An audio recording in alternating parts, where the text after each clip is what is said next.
So we have a fight, ladies and gentlemen. Jeff Horn and Tim Tszyu, Wednesday the 22nd of April. Please take your seats, gentlemen, at each side. And we'll also be joined by the two promoters. Well, we did intend on keeping the two fighters apart from each other there, but they've taken the middle seats, which is completely fine. But we will start, even so, with a man who now doesn't have a microphone. Matt Rose, one side of this promotion. How difficult was it to pull this all together? You got me? I guess the hardest part about the fight was probably agreement at the start, trying to work out exactly whether Jeff's team wanted to accept the challenge. Tim's always had a plan. The team's always had a plan. Sat down with Glenn 12 months ago, and on that plan existed Jeff Horn at the completion of a number of fights. And we had 3 fights, and I guess from the start, Dino knew that we wanted that fight, and it took a little bit of time, but at the end of the day, we're happy we got where we got. A lot of people saying this might be a little bit early for your fighter, Tim Tszyu. How do you respond to that? I've seen Tim come along in leaps and bounds, and it's a credit to his trainer and team and Tim himself with the dedication he has to the sport, and it makes him a very special talent. And the fact that he's been able to, only have 30 amateur fights, 14, 15 professional fights, and show the character and I guess the calculation he has in the ring is far beyond his years. And we're very excited. The people say it's early for us to take. There's going to be a lot of people who said that. They've said that about a number of fights that Tim's taken, and Tim's done the job. Jeff Horn's done what he's done, but at the end of the day, we know what Tim can do, and this is just a stepping stone to going on to bigger and better things in terms of world title later in the year. Is that the plan, a world title next for Tim Tszyu if he gets through this fight? I think we'll talk as a team. Again, we take each fight as it comes. This fight's big in itself. Tim's only got to worry about this fight. Behind the scenes, me and Glenn always chat. But besides that, I think the fact that if Tim was to get over Jeff, it'll place him in a perfect position to take a world title. If we take that, will be our own choice. We're able to move like that at this stage, and we continue to choose what we take in terms of fights. And there's a fight to happen at that WBO super welterweight division, and I think that will happen around the same time as this fight. And let's see what happens in terms of that. If it happens that we get the opportunity, we'll talk and we'll take it. Tim's ready. It's just about whether or not the opportunity comes up quicker rather than later.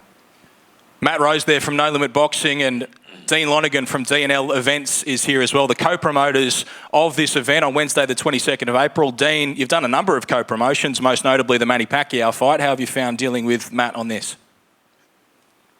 It's been good. And Matt's giggling over there.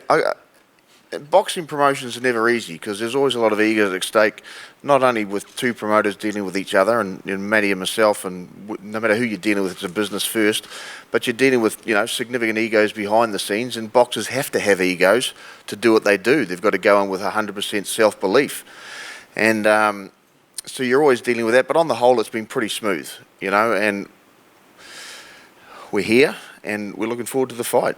I'd like to push it back a little bit just to try and make it bigger and monetize it better. But the boys, Matty's side in particular, wants to go as quickly as they can, and we've got no problem with that. We'll fit within the time frame and make it work.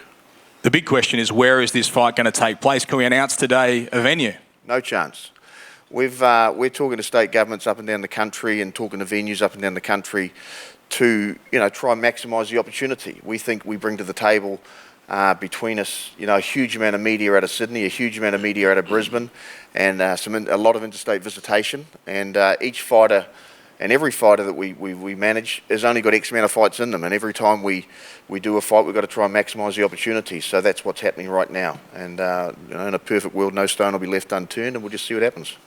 I know you deal with the business side of your company rather than the boxing side, but is the information you're getting that Jeff Horn is getting Tim Tszyu before he's ready for this fight?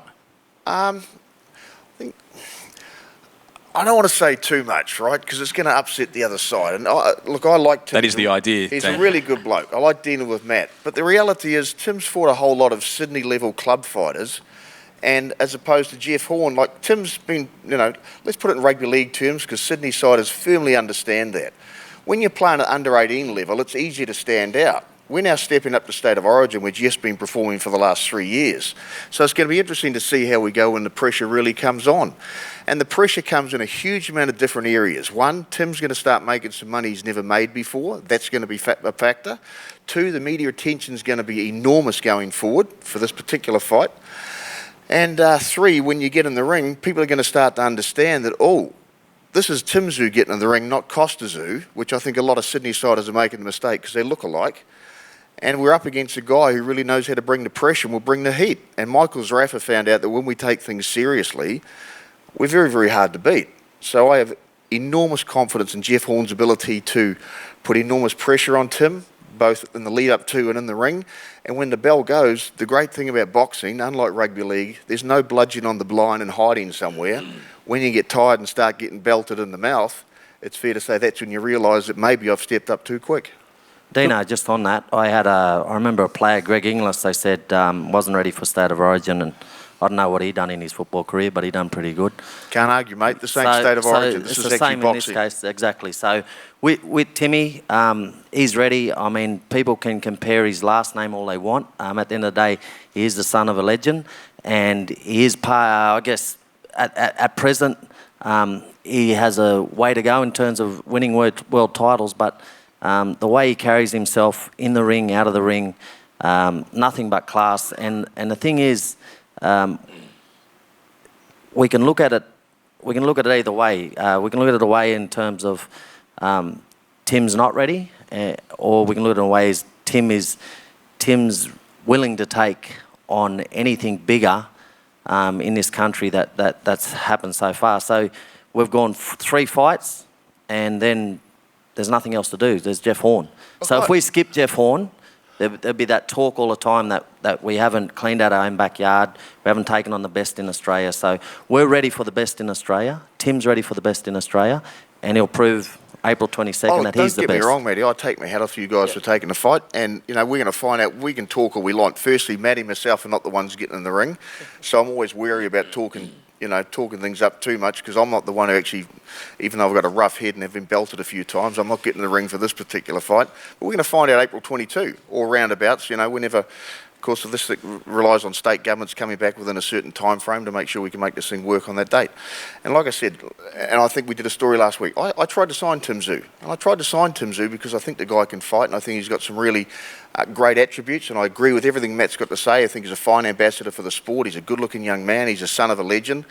But at the end of the day, in my opinion, he's not going to be able to overcome Jeff Horn. And if I thought he could, we probably wouldn't put the Jeff Horn in there. But Jeff Horn's going to come out and win this fight. It's as simple as that. Dean, just finally, do we have a time frame for an announcement on a venue? Do you know when we can expect that? I think realistically probably a month. Governments take time to make decisions, and they have a lot of assessments to make. Are they getting value for money for what's been asked? And, everything we've done in the past, they've said, yes, we're happy to do this, whether it be Victoria, whether it be Queensland, because we think we're getting value for money. We think you're bringing something to the table. And there's no doubt, Matty's done a great job with Timmy, and Timmy's done a great job down here in Sydney. The turnout of media is a great indication of what a good job they've done and how much interest in this fight. So we think we've got something to sell, so it just takes time, and government evaluations are not quick. Those are the promoters. Now we move on to the fighters. And firstly, undefeated 25-year-old Tim Tszyu. Tim, when was the first time that you thought about fighting this man, Jeff Horn? I was actually at the Pacquiao fight watching Jeff. And then, what's his name? Dean's talking about levels, the calibre of opponents that Jeff fought in his career, and then the step up to Manny Pacquiao is a true example of what any fighter can achieve. He's saying that I've only fought Sydney fighters, but I'm ready for this step, and that's the same way that Jeff approached the fight with Manny Pacquiao. Is that he was ready, no matter what all the people were saying. He's not ready. He's fighting one of the greats of all time. He was ready, and this is the fight that I'm ready for. This is the fight that I was born for, and this is the fight that I'm going to win. So would you say that you used Jeff Horn's victory over Manny Pacquiao as some sort of inspiration for your own fight against Jeff Horn? Yeah, of course.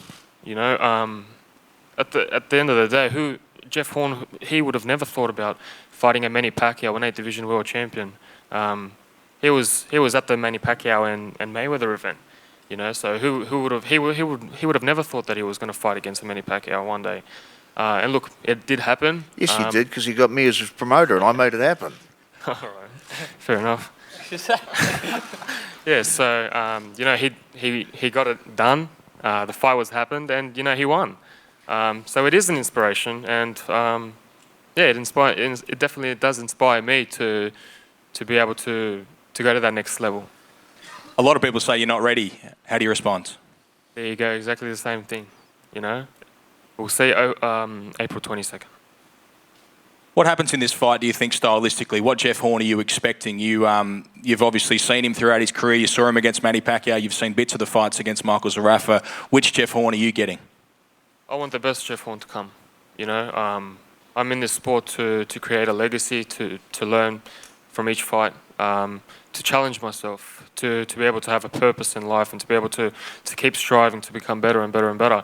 And I want the best Jeff Horn. I want him to come out swinging. I want him to come out in a big fight, because that's what I live for challenges, and that's what gets me up in the morning, gets me up in the evening.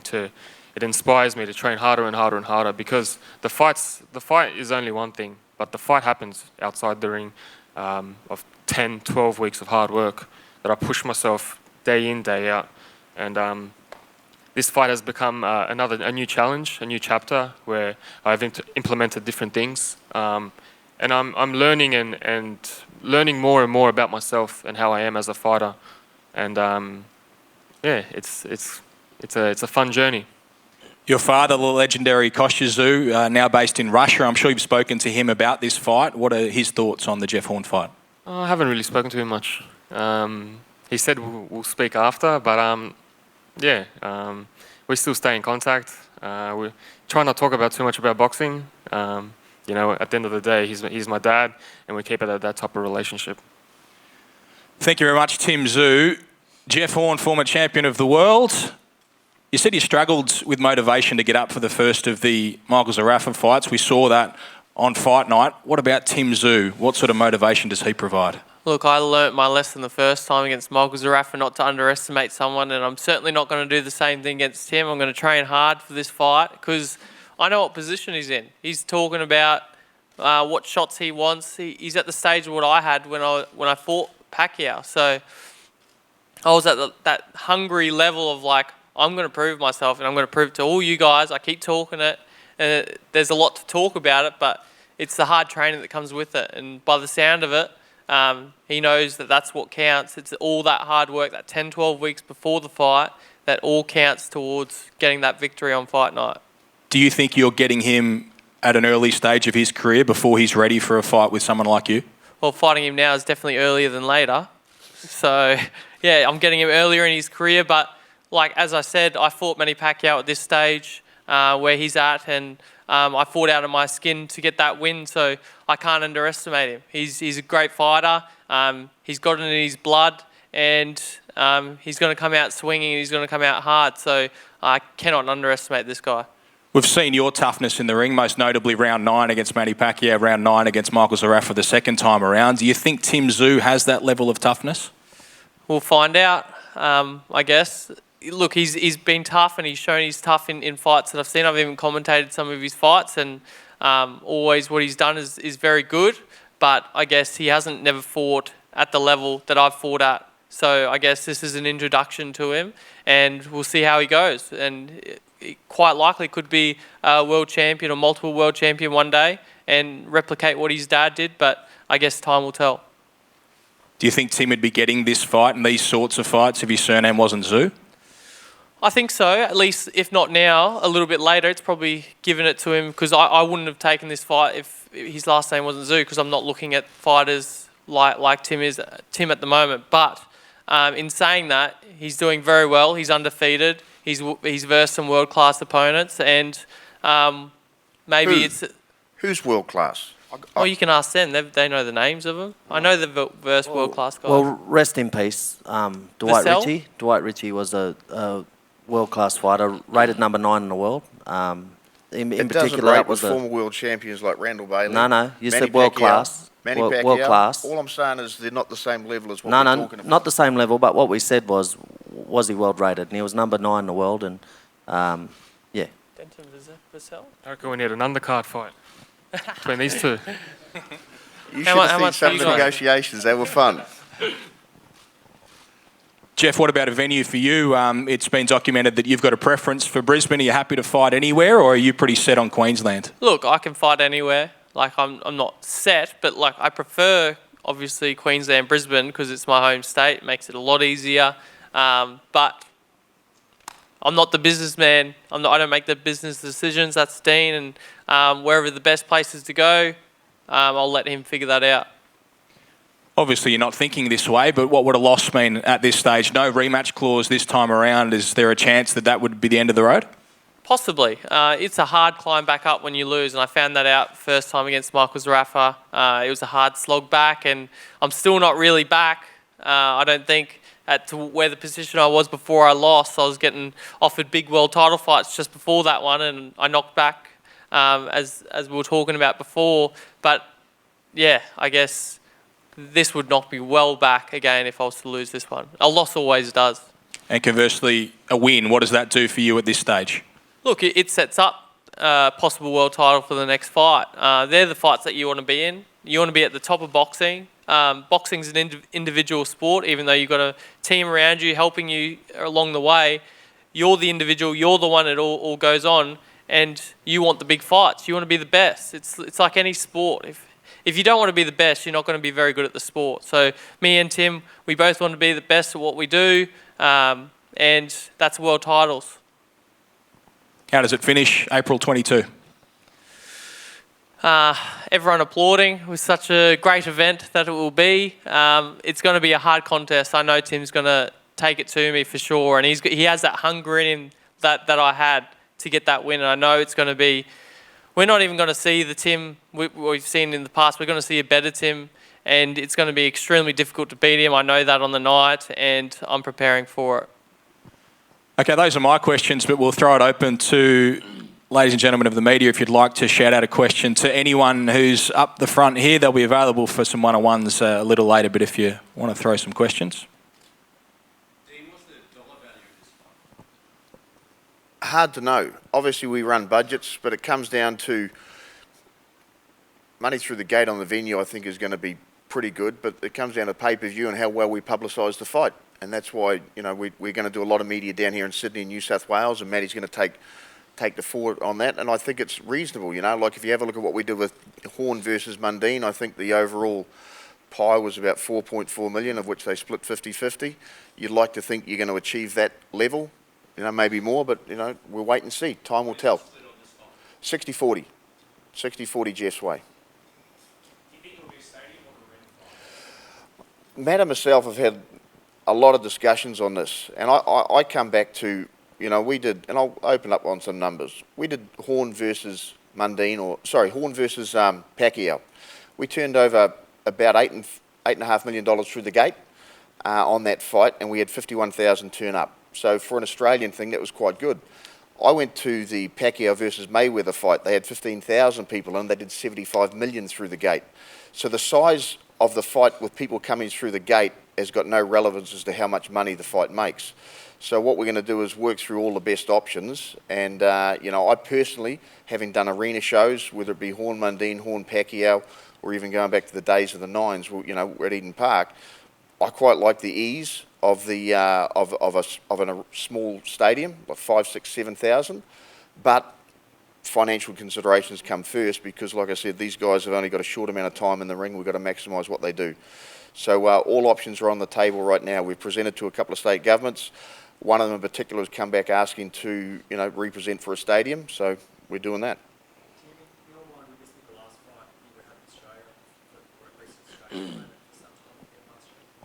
I think that's the last name in Australia, and then I think it's world after.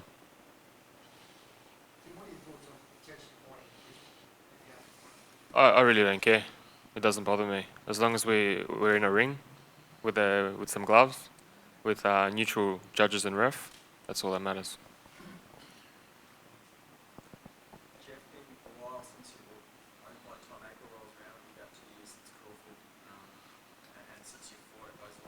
Has it been that long? I don't think Crawford has been that long ago, but time does go extremely fast, especially when you do have children. But yeah, sorry.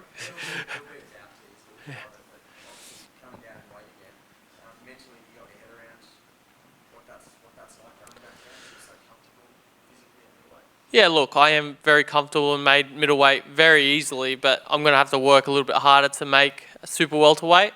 But in saying that, that's not going back down to welterweight. So I'm not going back to where I was in 66.5 kilos. This is still almost 70 kilos, and I don't think it's going to be a big push. I've just got to make sure the diet's on point, and I train hard, and I can make 70 kilos. Jeff, do you think Tim's the man to carry Australian boxing through the next decade in terms of star-wise? If he can win, yes. Tim's, I think he's great for the sport. Look, he's got a great surname, but that's not what's carried him. He hasn't been carried by his dad in boxing. He loved it probably because he's seen his dad do it, but Tim's his own character, and he's got some skills in there, that's for sure, and he's got that hunger to be as successful as he can be. And that's dangerous. That's dangerous for me to be coming up against a guy like that, because you know how hungry they are. I know what I was like in that stage, and I've really, really got to train as hard as I can and try and mentally switch myself on to go, I really need to switch on for this guy because he's coming to take me out. Okay, thank you, everyone. That is our official press conference for Jeff Horn against Tim Tszyu to repeat Wednesday, the 22nd of April. You'll see it live on Main Event Television. Thanks for coming today. They're all available for one-on-ones.